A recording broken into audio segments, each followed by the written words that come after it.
I am Venkat Narayan, studying class 10 in Kendriya Vidyalaya, Malleswaram, Bangalore. This video shows that coronavirus is a pandemic boon for nature and biodiversity. Let's go through the video.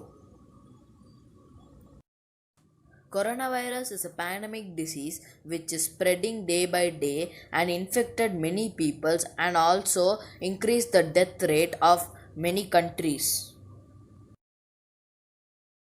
A pneumonia of unknown cause detected in Wuhan, China was first reported to the World Health Organization country office in China on 31st December 2019.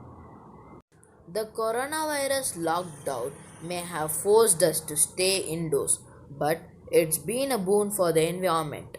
With industries shut and people staying indoors due to the lockdown, nature appears to be in regeneration mode.